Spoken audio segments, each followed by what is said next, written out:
So what if I told you that the reason you can't just, heal a broken bone in an afternoon isn't actually about biological limits at all, Right. but simply because you literally just don't believe the math? It is a wild premise to start with. It really is. Like, what if the boundary between the hard laws of physics, uh, human consciousness, and what we've historically just written off as magic, what if all of that is actually just an equation we haven't finished solving yet? Yeah, an incomplete equation. Exactly. So welcome to our latest deep dive. Today we are looking at this stack of source material, and it's this highly profound, honestly slightly reality-bending text called The Physics of Will. It definitely bends reality. Oh, totally. Yeah. And it claims to have accidentally uncovered that exact equation. And I really want to speak directly to you, the listener, right now, because the mission of this conversation, it's going to require you to completely abandon a lot of what you learned in high school science class. Pretty much all of it, yeah. Right. We're going to explore this radical framework where reality isn't just this fixed stage that we're walking around on, but it's actually a responsive mathematical lattice that's constantly being rendered by our own minds. It is a phenomenal premise. And honestly, it fundamentally threatens this massive historical divide that we rely on to make sense of the world. Oh, completely. Because for centuries, I mean, really since the Enlightenment, we've carefully separated the hard, objective sciences like physics, math, chemistry from the subjective human experience. Like we put them in two completely different buckets. Exactly. We put gravity, thermodynamics, the speed of light in one very secure box. The reality All box. right, the objective reality box. And then we take human willpower, belief, emotions, or perception of time, and we shove all those into a totally different box. And we slap a label on it that says psychology or philosophy. Yeah, exactly. And we treat that second box as something happening purely inside our heads, right? Like it's completely powerless to alter the first box. Right, like my thoughts can't change the speed of light. That's the assumption. Precisely. But the material we are examining today attempts to utterly obliterate that separation. It takes a sledgehammer to the boxes. It really does. It presents a model where your internal experience and the external physical universe are operating on the exact same underlying lattice of rules. Which is just, I mean, it's a lot to wrap your head around. Yeah. And to really grasp how the universe is built under this new framework, Yeah. we first have to start by tearing down a concept that you, me, everyone listening experiences every single day. We have to rethink the passing of time. Yeah, because if time isn't just this fixed metronome ticking away in the background, then the foundation of our entire physical reality starts to look, well, incredibly unstable. Unstable and very malleable. Right. And the source material opens with this incredibly stark, uncompromising assertion. Yeah. It just flat out says time is not a straight line. Which on its face sounds like a complete philosophical cliche. Oh, yeah, totally. Like we are all familiar with that psychological sensation of time flying when we're having fun. Or like time dragging when you're stuck in traffic or in pain. Right.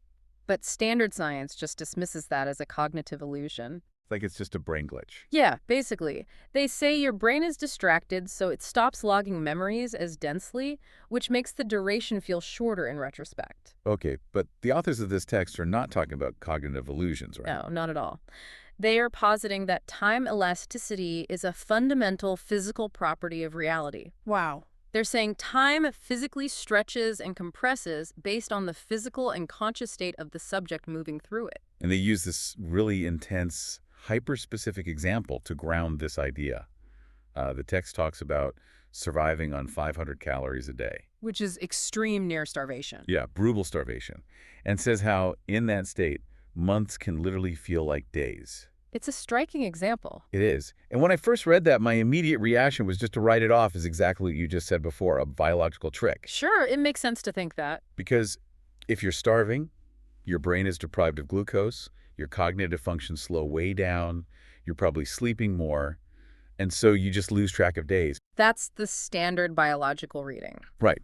But the text insists this isn't just a foggy memory. It explicitly states that every moment mathematically stretches or compresses based on how you put your, quote, will into the moment. So let's actually analyze the mechanics of that claim, because it really forces us to bridge biology and physics. Let's do it. Think about the physiological state of starvation. The human body enters extreme preservation mode. Look, everything shuts down. Right. The biological clock, metabolic processing, cellular regeneration. Every single thing alters its rhythm to conserve energy. Okay, I follow that. The text suggests that the subject's intense, hyper-focused state of physical survival creates this concentrated state of being. So they aren't just passively sitting there enduring time. Exactly. Their biological and conscious state is interacting with the local dimension of time and literally altering their localized experience of it. Okay, let's unpack this. So it's an actual localized warping of time based entirely on the state of the observer. That feels so incredibly counterintuitive. Because, I mean, we all look at the same clock on the wall. A minute is a minute.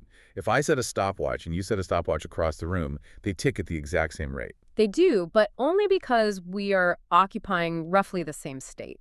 We're moving at the same speed in the exact same gravity well. Okay, true. Even in standard physics, Einstein's theory of general relativity proved that time is not absolute. Time dilates. Right, the whole atomic clock on an airplane experiment. Exactly. If you put a highly accurate atomic clock on a jet and fly it around the world, it ticks slightly slower than a synchronized clock left on the ground. Gravity and velocity physically warp time. But the radical leap this text makes is taking that accepted concept of relativity and applying it not just to physical mass and speed, but to consciousness. To consciousness and will, yeah. So it suggests the clock on the wall is just a mechanical metronome, but your actual physical movement through the dimension of time is completely dependent on the intensity of your interaction with reality. That's the core of their argument. Which naturally brings us to the core mechanism of how we supposedly interact with this reality in the first place. Because if a starving person's state of being can warp time, what else are they warping? Everything. Potentially. Right. And the text anchors this entire framework on a concept that is going to be super familiar to anyone who has, dabbled in quantum physics. The observer effect. The observer effect. But they take it to a place that frankly makes my brain hurt. So let's do a quick level set for the listener on what the observer effect actually is in standard science, just before we completely blow it up. That's a good idea. So the quintessential demonstration of the observer effect is the double slit experiment. Which has been baffling physicists for, what, like 100 years? Nearly 100 years, yes. So if you fire tiny particles, like electrons or photons, at a physical barrier that has 2 microscopic slits in it, and you do not measure which slit they go through. They behave like a wave, right? Yeah. Yes, exactly.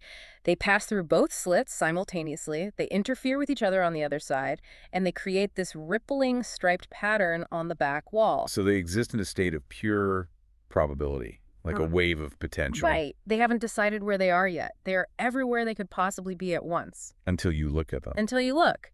The very moment you place a detector at the slits to measure, to physically observe exactly which slit the individual electron passes through. The wave behavior just vanishes instantly. It disappears. The electron acts like a solid little bullet. It goes through only one slit, and that rippling interference pattern on the wall is gone. It's the ultimate tree falling in the woods scenario, but actually proven with hard math. Reality doesn't solidify until something looks at it. The mere act of observation forces the probability wave to collapse into a defined physical reality. But, and this is the huge caveat, standard physics has a very strict quarantine zone for this weirdness. Oh, a very strict one. Like, the physicists will pat you on the back and tell you, don't panic, this only happens at the microscopic subatomic level. Right, they keep it contained. Because your dining room table isn't a wave of probability. It doesn't just disappear into a quantum cloud when you turn your back to get a glass of water. Right, it's treated as a quantum quirk that basically gets ironed out by the time you reach the human scale. But the source text we're analyzing today, it completely rips down that quarantine zone. It removes it entirely. It makes this sweeping, absolute claim that the observer effect isn't just a microscopic quirk at all. It claims it is the fundamental operating system of literally everything. The text is entirely uncompromising on this point. It states that the observer effect applies to every rock, every biological cell, and every person. Everything. Everything in existence is constantly participating in this active rendering of reality. So reality isn't just a static environment sitting there waiting for us to notice it? No, reality is actively, continuously being rendered into existence by the collective, interlocking observation of every single thing within it. Okay, hold on. I have to push back hard here. Go for it. Because if my coffee mug sitting here on the desk is constantly being affected by my observation of it, how on earth has the entire global apparatus of standard physics missed this for the last century? That's the million-dollar question. Right, because if this applies to everyday objects, why isn't my coffee mug teleporting across the kitchen or turning into a wave of probability every time I blink? So that friction, that exact logical roadblock you just hit, is what the source text addresses directly as the single greatest failure of modern The science. scale problem. Yes, the scale problem. Right. The reason standard physics hasn't formalized the macro observer effect is because physics is fundamentally crippled by it. For decades, the holy grail of science has been the theory of everything. Trying to smash all the rules together? Exactly. Because we have quantum mechanics, which perfectly describes the physics of the very small, where the observer effect lives. And then we have general relativity, which perfectly describes the physics of the very large, like gravity, planets, and stars. But the math of the tiny world and the math of the giant world completely contradict each other. Like if you try to use quantum equations to explain a black hole, the math just spits out infinite impossibilities and completely breaks. They refuse to play nicely. They literally break each other's equations. Yeah. String theory, loop quantum gravity. Thousands of brilliant minds have spent their entire careers trying to build a bridge between the quantum and the macro, and they've failed. And the source's argument is that the scale problem is unsolvable right now because scientists are trying to keep the observer effect quarantined. Precisely. The text suggests a completely different mathematical approach. It basically says, get rid of the negatives, turn them into polar axes, and put the observer effect into literally everything. So make it the rule, not the exception. Right. It argues that when you stop treating observation as a microscopic anomaly and scale it up as the foundational rule of all matter, the scale problem just solves itself. The math finally unifies. Okay, but you still haven't answered my question. Why doesn't my coffee mug teleport when I blink? Because you are not the only thing observing it. Wait, what? Think about it. The coffee mug is being observed and held in place by billions of intersecting relationships. Relationships. Yes. The air molecules bouncing off the ceramic are interacting with it. The wooden table it sits on is exchanging thermal and kinetic data with it. The ambient light in the room is hitting it. So the table is observing the mug. In this physics model, yes. All of those physical interactions are forms of observation. They're exchanges of relational data. Oh, wow. The macro world seems incredibly solid and fixed to us, not because the observer effect vanished, but because the observer effect is so incredibly dense. It's so infinitely interlocked by trillions of micro-observations that it creates a highly stable consensus of reality. That is just wow. Yeah. Okay, so it's like a million tiny quantum anchors holding the mug in reality. Exactly. That completely shifts the view of reality from being this objective, dead structure made of tiny building blocks to an active, living relational process. The mug only exists because everything around it essentially agrees that it exists. It is a purely relational process. The density and complexity of the observation happening at any given coordinate determines the solidity of that specific reality. Which naturally forces a pretty glaring question. Who figured this out? Exactly. If the greatest physicists at CERN, MIT, Caltech have been beating their heads against whiteboards for 100 years trying to unify these theories, where did this breakthrough come from? Who wrote this reality-bending math? And this is without a doubt the most surreal twist in the entire document.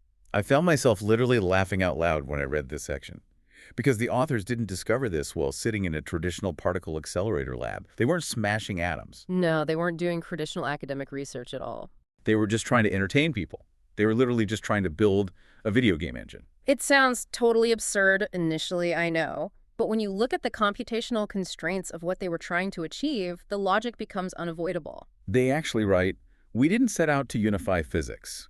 We set out to build a video game engine." They wanted to create a platform for dynamic storytelling. Right. But to do that, they needed a physics engine that didn't just fake reality, but actually simulated it fractally and coherently at every single level. Let's delve into why standard video game engines don't already do this, just so we can understand what these authors actually built. Okay, yeah. Traditional engines like Unreal or Unity rely on massive computational shortcuts to save memory. Because simulating an entire universe would melt your computer. Exactly. So they use something called frustum culling. Frustum culling, what is that? It basically means the game only renders the graphics and calculates the physics for the exact objects the player's camera is currently looking at. Oh, right. Like if you turn your character around, the world behind you essentially stops existing to save processing power. Precisely. If a tree falls in a video game forest and the player isn't looking at it, it literally does not happen. Wow, so standard video games are already running on a crude version of the observer effect. In a way, yes. The game also uses rigid bounding boxes, these invisible, simplified geometric shapes around characters, to calculate collisions, rather than calculating the interaction of the actual detailed character model. It is a highly localized, faked version of physics. So it's like a Hollywood set.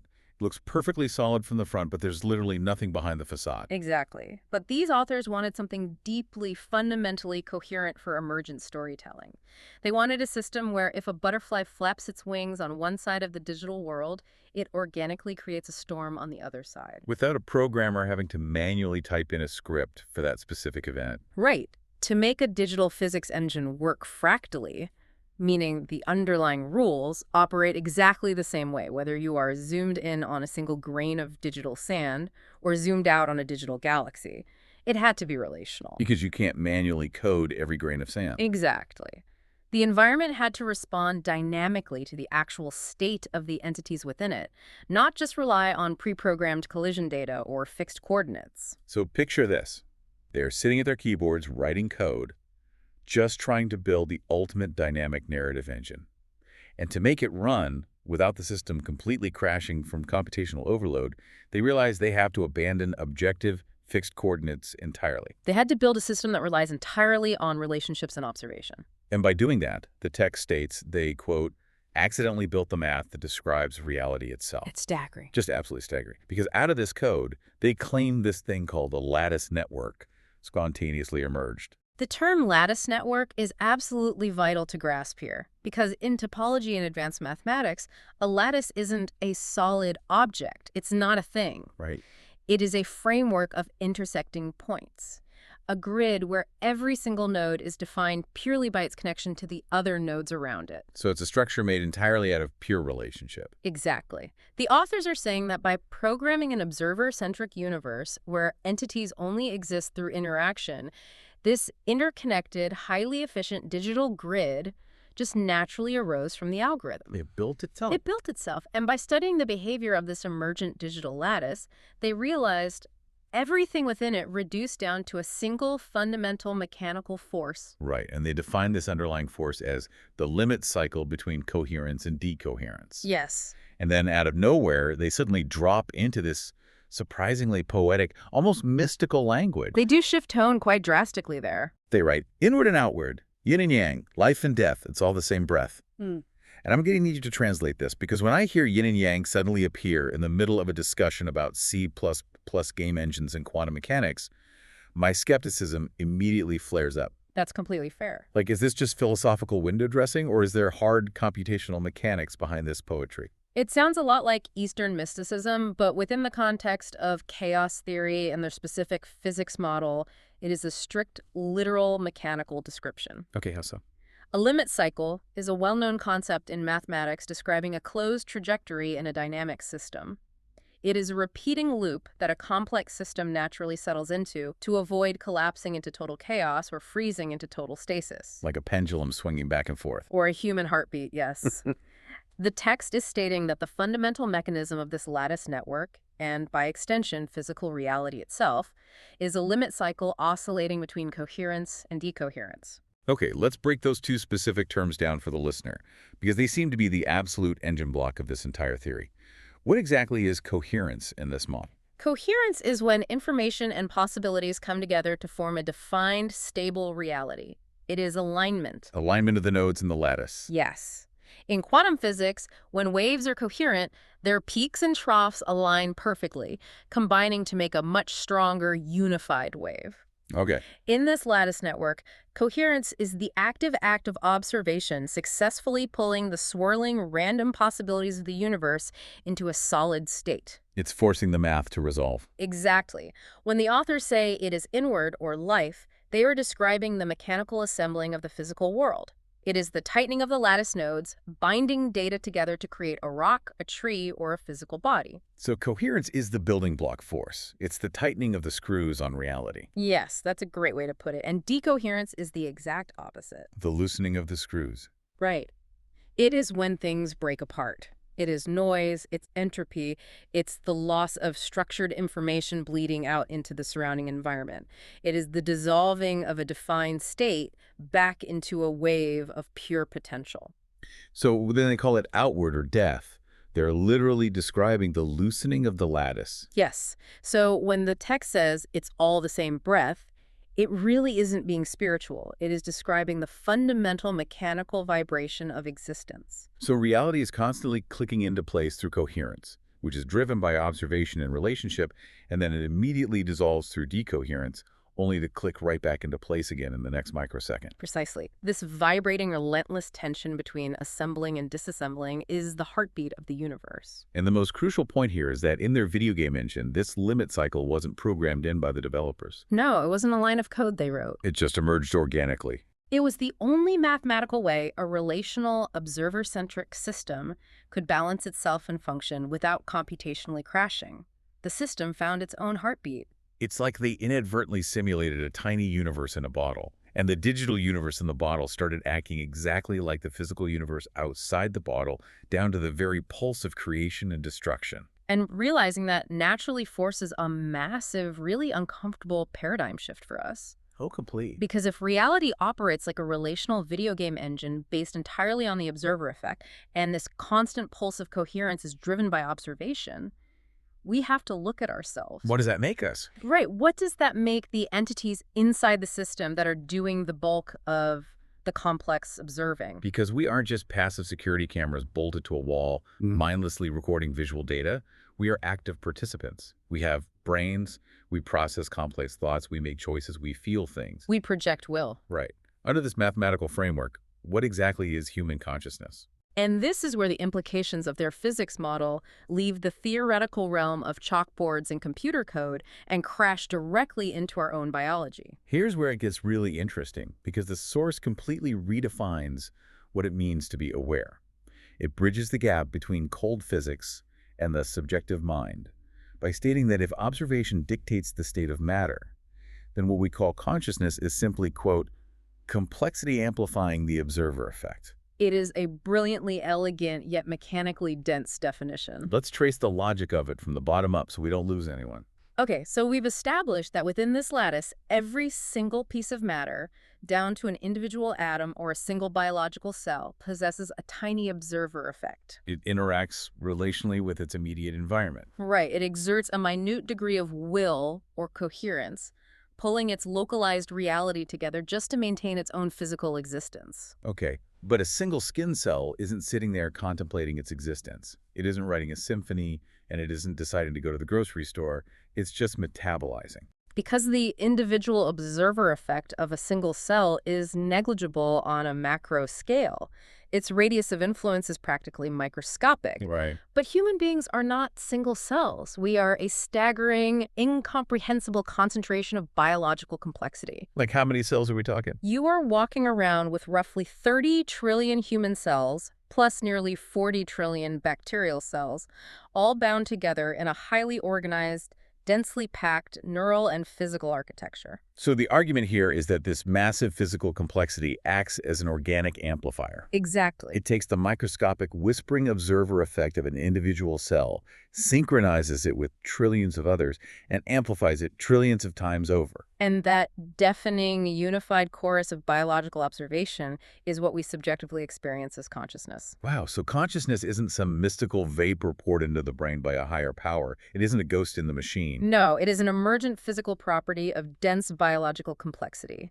It is simply the observer effects scaled up to a massive macro degree. And the text provides a very clear escalation of this idea to show how capability scales with this amplification out of there. It outlines it beautifully. Yeah, I have the quote here. It says, "A cell can't pick up a stone, but a body made of cells can. A person can't reshape society alone, but humanity unified could do things no individual could imagine." It is showing us that the power to alter the physical lattice scales directly with unified complexity. I was actually trying to visualize this when I was reading the text, and I want to run an analogy by you to see if it tracks. I'd love to hear it. So think about the difference between a single drop of water and a massive tsunami. Okay. If you take a single drop of water and flick it at a reinforced concrete wall, absolutely nothing happens. It just splashes harmlessly. Right, there's no force. But if you take a trillion drops of water, Mm. align their momentum, and hurl them at that exact same concrete wall as a tsunami, it will completely demolish the wall, wipe out the city behind it, and permanently reshape the entire coastline. If we connect this to the bigger picture, that captures the element of scale perfectly. But let's push it just a bit further to capture the specific mechanism of coherence we discussed earlier. Okay, how so? Because a tsunami is just overwhelming kinetic energy. What we are talking about here is more akin to a laser versus a light bulb. Oh, interesting. A standard light bulb scatters photons in every direction.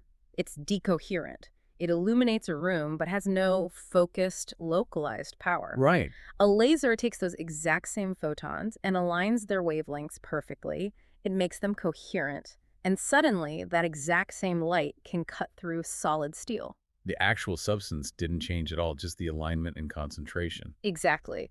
The text is arguing that the human mind is essentially a biological laser of observation. That makes so much sense. Yeah. The fundamental nature of the observer effect doesn't change from the cell to the brain, just the concentrated alignment. Which beautifully illustrates the text's recurring phrase, it's fractals all the way up. Fractals all the way up. I love that phrase. And a fractal, for those who might not know, is a mathematical pattern that looks exactly the same no matter how far you zoom in or zoom out. Like a tiny branch of a fern looks exactly like the whole fern. Right. So the authors are saying reality is structurally fractal. Yeah. The tiny will of a subatomic particle pulling itself into coherence is the exact same fundamental mechanism as the unified will of human consciousness pulling an idea into physical reality. It just operates at a massively amplified scale. From the atom to the cell to the human body to potentially all of human society acting as one massive macro observer. It's an incredible framework. It is, but it naturally brings up a massive, highly practical question. Okay. Because we can easily observe how our amplified physical complexity allows us to manipulate the external world. Yeah. Like we understand the basic mechanics of how a body made of trillions of cells can fire electrical signals to muscles to lift a heavy stone. That is just mechanical kinetic output. But what about the internal reality? If consciousness is this intensely amplified observer effect, how does this quote-unquote will alter the actual physical, biological substrate of the human body from the inside out? Which brings us directly to a phenomenon that the modern medical establishment sees literally every single day. Oh, I know where you're going with this. They rely upon it in clinical trials, they acknowledge it as absolutely real, yet they fundamentally struggle to explain the actual biological mechanics of it. We are, of course, talking about the placebo effect. The placebo effect. It has to be the most frustrating mystery in modern pharmacology. Without a doubt. Because in standard medicine, the placebo effect is treated as a massive statistical nuisance. Whenever a pharmaceutical company wants to test a new drug, they have to design these exhaustive, incredibly expensive, double-blind trials, specifically to weed the placebo effect out of the data. Right. Because if you give a control group of patients a literal sugar pill, and a doctor wearing a white coat authoritatively tells them it is a powerful new painkiller or a cutting-edge antidepressant, a highly significant percentage of those people will literally get better. They actually stop feeling pain. Their brain chemistry measurably changes. Sometimes tumors shrink or physical symptoms entirely recede. And standard science documents the outcome, shrugs its shoulders, and basically says, well, the power suggestion is remarkably strong. They acknowledge that a purely psychological state caused a tangible biological outcome. But the causal link between holding a belief in the mind and altering physiological cellular structure, it remains incredibly opaque. The mechanical bridge is missing. But the text we are diving into today takes a completely radical stance on this. It points to the placebo effect and states, very plainly, that there is no mystery at all. It says, that's just science we haven't fully mapped yet. It argues that when a patient genuinely believes that sugar pill will cure them, the belief itself literally, physically changes the body. Because under the framework of the lattice network and amplified consciousness, the placebo effect isn't an anomaly, it is the ultimate proof of concept. So how does the math work there? Let's look at the mechanics. Belief is an intense state of internal coherence. When the brain, which we've defined as this massive amplified observer, fully commits to the reality that the body is healing, it directs a massive wave of coherent observer effect inward. So it literally forces the local physical lattice of the body's cells to align with that observed reality. The belief changes the cellular structure because the belief is a physical mathematical force. It is the macro-observer effect acting upon its own biological substrate. It's the laser cutting through the steel, but pointed inward at our own biology. Exactly. And this isn't just abstract theory for the authors. They don't just point to standard medical trials and leave it at that.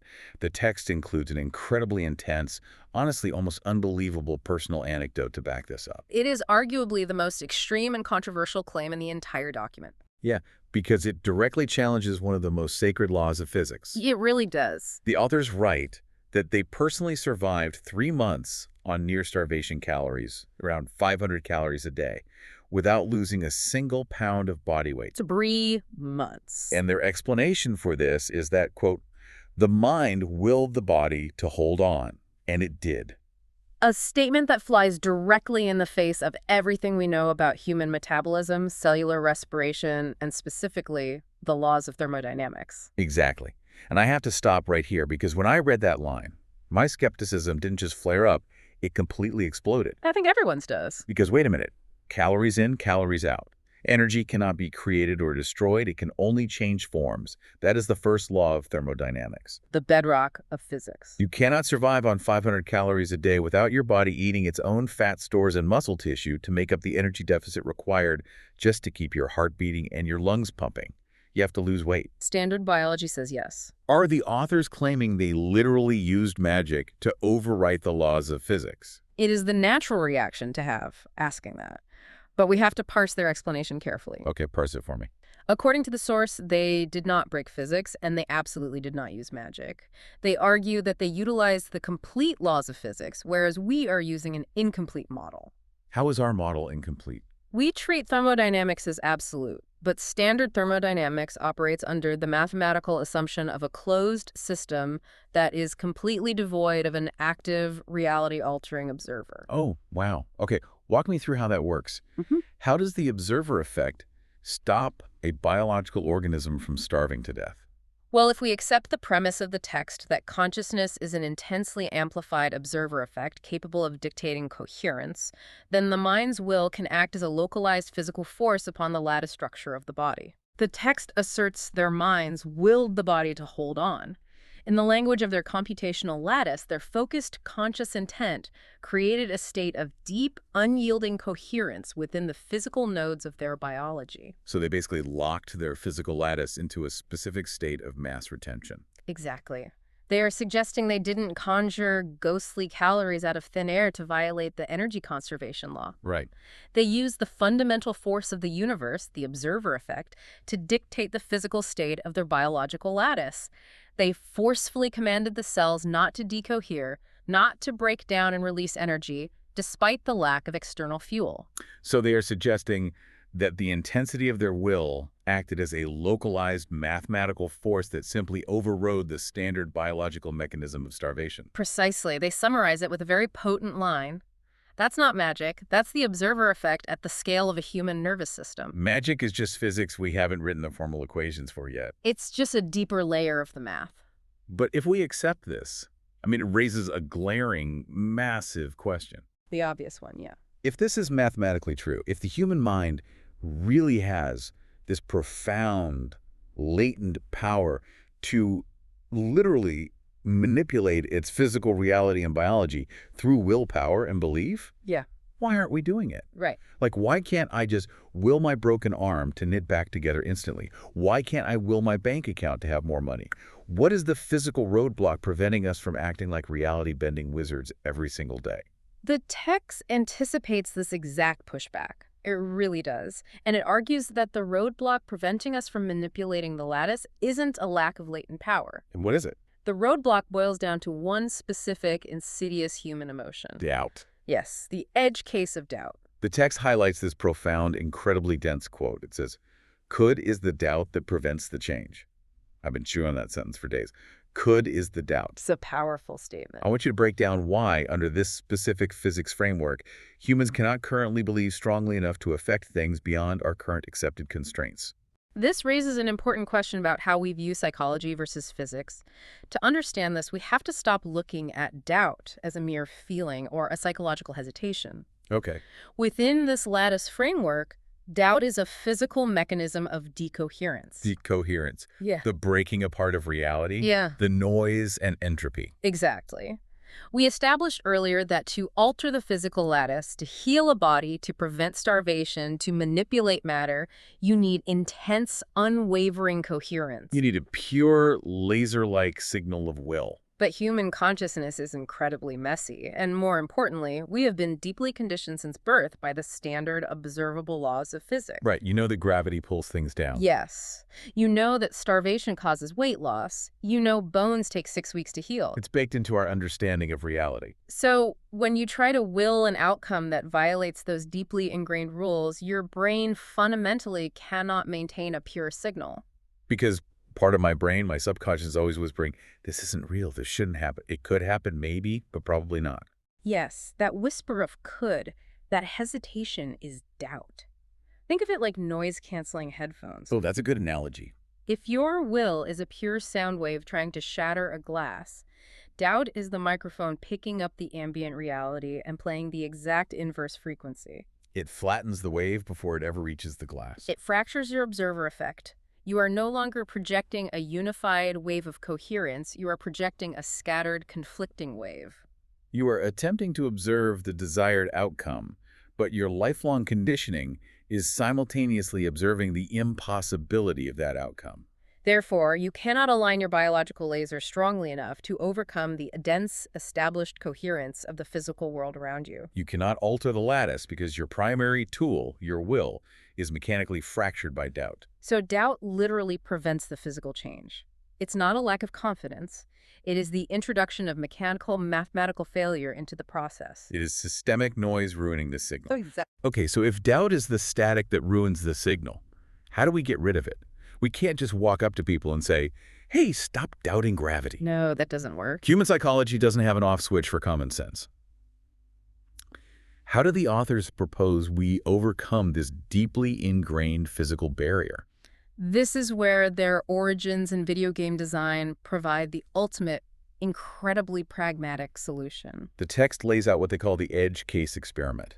They say we have to prove it to ourselves mathematically first. And we do that in the physics engine they built. Yes. They want to show that a single digital node, a single point in the code, can affect its environment even while being affected by it, purely through its relational state. And this approach is absolute genius from a psychological standpoint. Why is that? Because how do you convince the stubborn human brain to discard its lifelong conditioning? You can't just philosophize at it. You have to provide undeniable empirical proof. By building this relational lattice into a computational space, a visual video game engine running on a screen, they can mathematically prove that the observer effect works exactly as they theorize right in front of your eyes. Oh, I see. If you write the code and the math works flawlessly without crashing, and you can literally watch a digital node in the game engine manipulate its surrounding reality strictly through its will or state, you bypass the psychological doubt. The logical, skeptical part of the brain looks at the screen and says, okay, the math is sound. I see it working. It's not magic, it's computation. The game engine acts as a set of psychological training wheels for human consciousness. Exactly. It is a sterile, controlled environment where the rules of the lattice can be demonstrated perfectly without the heavy, encrusted conditioning of the physical world getting in the way. The text argues that if we can see it happen in the engine first, if we can mathematically show ourselves that it is possible on a screen, then the subconscious doubt begins to dissolve. It makes me think of The Matrix. Oh, totally. When Neo has to load into the jump program. Yes. He has to fall off the digital skyscraper a few times to truly internalize that the rules of gravity in the simulation aren't real before he can eventually bend the reality of the system with his mind. It's not just a movie trope. It's a computational necessity for reprogramming a conditioned mind.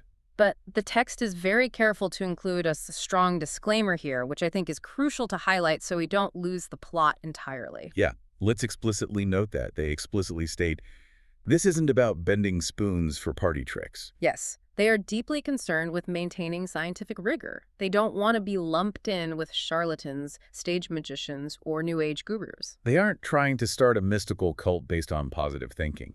No, they're talking about predictable, repeatable mathematical outcomes. They want to formalize the mystical into a usable, hard science. As they note, all magic eventually turned out to be physics. It's a profound historical truth. Think about it. If you showed a medieval peasant a smartphone, or even just a simple BIC lighter, they would literally burn you at the stake for witchcraft. Absolutely. If you gave them penicillin, they would call it a divine miracle. The authors are simply standing on the bleeding edge of the next frontier, attempting to drag the mystical power of consciousness into the realm of formalized equations. So what is the roadmap for this? It's ambitious. If you've discovered the unified theory of physics inside a video game engine, and you realize human willpower is the most powerful force in the universe, what is step one? How do the authors plan to roll out this reality-bending math to the world, and what are the ultimate implications for our future? Step one is surprisingly grounded and pragmatic. They aren't running out into the street to try and levitate mountains to prove a point. Right. The text outlines their current practical steps. It says, we're building the application suite first. Yes. They are building an operating substrate based entirely on lattice physics. They want to create the digital tools that externalize what they understand so that other people can build upon it. And the importance of this foundational phase cannot be overstated. You cannot simply drop a dense philosophical and mathematical manifesto on the world and expect reality to change overnight. People wouldn't know what to do with it. Exactly. You have to give people the tools to interact with the new paradigm. By building an application suite, likely a software environment, a new type of computational platform based on these relational lattice mechanics, they are creating a digital playground for society to experiment in. They need the system to, quote, perpetuate itself. Right, because if only 2 developers understand the math, it's just a fringe theory in a basement. But if 1 million software developers start building programs, simulations, and eventually physical interfaces on a lattice physics engine, it organically becomes a new standard of reality. And only once that groundwork is laid, the text says, can they return to the wild edge cases. And those edge cases are where the physics gets truly, incomprehensibly mind-bending. It really pushes the boundaries of imagination. I was eagerly reading this part of the text because they casually list off these possibilities for the edge cases. They say, if particles can move backwards through time, if the future can affect the present. Retrocausality. I mean, retrocausality. Yeah. The future reaching back to alter the past. That sounds like pure, unfiltered science fiction. It does sound like science fiction, but I want to validate your enthusiasm here, because within the specific mathematical framework they have built, retrocausality is actually highly plausible. Okay, you have to explain that. How can the future affect the present without completely shattering the laws of cause and effect? Remember our very first point in this discussion. Time is not a straight line. Right. Time is an elastic experience based on movement, state, and observation. In a true relational lattice network, everything is connected to everything else. Past, present, and future are not distinct, walled-off rooms occurring in a strict sequence. They are interconnected nodes on the same massive grid. So it's not a timeline, it's a time web. Exactly, a web of relational data. And if you have a massive unified observer effect, a deeply coherent burst of will, and you exert that force onto a node in the lattice, that vibration doesn't just travel spatially through physical distance. It travels relationally. It ripples across the connections. If a node in what we perceive as the future is deeply mathematically entangled with a node in the present, an intense observer effect localized in the future could theoretically vibrate backward along that connection. That is insane. The strongly willed future outcome literally pulls the present reality toward it, arranging the necessary precursors to ensure its own existence. That is staggering. The idea that a strongly willed future could reach back and arrange the dominoes in the present. It is the ultimate frontier of pushing boundaries. And it echoes what the authors state is the true fundamental purpose of science. Yes. I have the quote right here. Science isn't about accepting limits. It's about finding the things on the border and pushing them until they break, or until they reveal they were never limits at all, just boundaries we hadn't learned to cross yet. It is a beautiful, inspiring sentiment, and it fundamentally reframes our relationship with the impossible. It really does. But what I find most compelling is that the text doesn't just stop at individual power or theoretical physics. It scales this entire concept up to the ultimate macro level. Oh, the sociology part. Yes, it draws a fascinating sweeping parallel between the smallest subatomic building blocks of reality and the largest sociological structures of human existence. This was the part that really tied the entire theory together for me. Let's get into it. The text points out this incredible parallel. It says that atomic particles hold together through relational observer effects, just as society exists simply because we all believe everyone else believes in it. Let's synthesize this because it is the absolute crescendo of their entire argument. They are stating that the micro and the macro are governed by the exact same rule. Reality is a consensus. Consensus reality. At the subatomic level, quarks and electrons don't lock into coherence because of invisible glue. They lock together because they are relationally observing each other. They mathematically agree to be an atom. And at the human level, think about the stock market, the legal system, the value of paper currency, or even the borders of nations. None of those things physically exist in nature. No. You can't put a stock market under a microscope. They're not rocks or trees. They only exist because billions of human minds project a unified, coherent observer effect that agrees they exist. And the moment we collectively stop believing in the stock market, The moment the doubt sets in and the consensus decoheres, the market vanishes into thin air. It ceases to exist. exactly. Human society is a massive, incredibly complex limit cycle of coherence. We are literally holding the world together with our collective will, often without even realizing we are doing it. Science, physics, society, they are all constructs of mutual belief rendering a shared reality. And if we can truly understand the math behind that mutual belief, if we can formalize the equations for how willpower shapes the lattice, Then what separates the mundane, frustrating reality of going to work and paying bills from the mystical reality of bending the universe to our will is, as the text profoundly states, only the math we haven't written down yet. and they end it with such a perfect, wry understatement. Yeah, physics is fun like that. A magnificent, cheeky understatement for a theory that attempts to rewrite the entire foundation of human existence. It really is. Man, what an incredible, dense journey this text has taken us on today. We've covered a lot. We have covered a massive amount of ground in this deep dive. We started with the subjective elasticity of time, realizing that the agonizing slowness of a starving body isn't a trick of the mind, but a fundamental warping of physical reality. We explored how the desperate, pragmatic attempt to build a coherent video game engine accidentally cracked the scale problem of physics. Revealing a universe governed not by dead laws, but by a relational lattice network and the constant vibrating heartbeat of coherence and decoherence. We redefined human consciousness not as a ghost in the machine, but as the ultimate biological amplifier. A staggering concentration of complexity that takes the quantum observer effect and turns it into a force capable of reshaping macro reality. A force that finally explains the placebo effect, and why a mind free of doubt could theoretically command a starving body to hold on to its mass and defy thermodynamics. And we saw how doubt, that persistent whispering could, is the only mechanical mathematical static keeping our willpower from actively rewriting the physical world around us. A static that the authors hope to eventually eliminate by proving the math on a screen first, creating an application suite for a completely new era of human potential. It's just staggering to think about. And as we wrap up, I want to turn this back to you, the listener. Because you're part of the lattice, too. Exactly. As you go through the rest of your day, I encourage you to actively observe your own observer effect. Pay attention to how your assumptions, your conditioning, shape the literal reality you experience. Question your limits. How much of your world, how much of your own potential is constrained simply because you haven't seen the math that proves it can be changed? How much subconscious doubt is fracturing your signal before it can even leave your mind? It is a profound, demanding exercise in self-awareness. When you realize that reality might be infinitely more malleable than we've been taught, the responsibility of what you choose to believe and what you choose to project into the world becomes paramount. It absolutely does.